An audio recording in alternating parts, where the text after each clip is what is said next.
सुखदेव जी कथा सुना रहे हैं राजन। ये संपूर्ण ब्रह्मांड भगवान का ही स्वरूप है। पूरे ब्रह्मांड में कितने लोग हैं? 14 भुवन हैं। सुंदरकांड पढ़ते हैं, वहां आता है ना 14 भुवन एक पति होई। 14 भुवन क्या है? 7 लोक नीचे के, 7 ऊपर के, कुल कितने हो गए? 14। तो भगवान के चरण क्या है? बोले जो पाताल है वो भगवान के चरणों का तलवा है कि पाताल ही पाद मूलम। पाताल जो है वो भगवान के चरणों का पाद मूल है, और जो सत्यलोक है वो भगवान की मूर्धनी है। इस प्रकार ये 14 लोक जो है ये भगवान का ही श्रीअंग है। फिर संपूर्ण सृष्टि को हमारे यहाँ भगवान के रूप में ही देखा है। वृक्ष भगवान के रोम हैं, ये वायु भगवान की श्वास है, ये बादल भगवान का केस है, चंद्रमा भगवान का मन है, सूर्य भगवान के नेत्र हैं, नदियां भगवान की नाड़ियां हैं। ऐसे संपूर्ण ब्रह्मांड भगवान का ही स्वरूप है, जिनको हम विराट भगवान कहते हैं। विराट नारायण सहस्त्र शीर्षा पुरुषा, तो वही भगवान। फिर क्रम मुक्ति और सध्या मुक्ति का वर्णन किया। फिर कौन से देवता की पूजा से क्या मिलता है ये सुनाया। अच्छा, ये कौन कौन सुनना चाहते हैं कि कौन से देवता की पूजा से क्या मिलता है? हाथ उठाना जरा। सब सुनना चाहते हैं, क्योंकि सबको कुछ ना कुछ चाहिए है? अच्छा, ध्यान से सुनिए। अब इतने लोगों ने हाथ उठाया है तो कोई चाहता है कि मेरे अंदर ब्रह्म तेज आ जाए। तेज चाहते हो तो बृहस्पति की उपासना करो। बृहस्पति जी की उपासना से तेज बढ़ता है।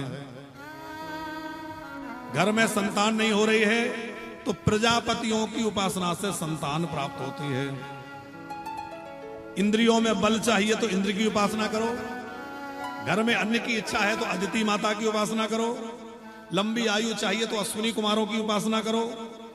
धन चाहिए तो वरुण की उपासना करो। विद्या चाहिए तो शंकर जी की उपासना करो। तो परीक्षित जी ने प्रश्न किया, गुरुजी जिसको ये सब चाहिए हो वो किसकी उपासना करें? भाई हमें तो बहुत सारी चीजें चाहिए, अलग अलग कितने पकड़ेंगे? अच्छा, कोई ऐसा हो जिसको कुछ भी नहीं चाहिए, ना धन चाहिए, ना पद चाहिए, ना प्रतिष्ठा चाहिए, वो किसकी उपासना करें? सुखदेव जी प्रसन्न हो गए और कहने लगे, राजन अकामा सर्व कामो वा मोक्षो काम उदारधि तीव्रेण भक्ति योगेन यजेत पुरुषं परम। जिसको कोई कामना नहीं है, निष्काम है, वो भगवान श्री हरि की उपासना करे। और जिसकी अनेक कामनाएं हैं, धन भी मिल जाए, पद भी मिल जाए, प्रतिष्ठा भी मिल जाए, वो भी भगवान अधोक्ष श्री हरि की उपासना करे, क्योंकि भगवान सब कुछ देने वाले हैं। अच्छा, किसी भी देवता को प्रणाम करो, वो जाता कहां है? भगवान नारायण के पास, क्योंकि भगवान श्री हरि नारायण ही सबके मूल हैं। जैसे कहीं भी वर्षा हो तो वो जल बहकर कहां पहुंचता है? सागर में। वैसे ही किसी भी देवता को प्रणाम करवो तो सब देवताओं का प्रणाम भगवान को ही जाता है, क्योंकि वही भगवान सबके मूल हैं। सर्वदेव नमस्कारम केशवम प्रतिगच्छते तीव्रेण भक्ति योगेन। कैसे करें? बोले ऐसे वैसे नहीं, भगवान का स्मरण, भगवान का भजन, भगवान की भक्ति तीव्र भक्ति योग से करें। तीव्र भक्ति योग का मतलब है पूरी तरह निष्ठा लगाकर, मन लगाकर। देखो, भगवान हमारा मन चाहते हैं, धन नहीं चाहते, तन नहीं चाहते। धन आप व्यवहार में लगाइए, तन आप परिवार की सेवा में लगाइए, समाज की सेवा में लगाइए, और अपना मन भगवान की सेवा में लगा दीजिए। मन भगवान में रहना चाहिए। हम लोग क्या करते हैं? भगवान को धन दे देते हैं, चलो भैया इतना चंदा हमारी ओर से, या इतना भोग हमारी ओर से।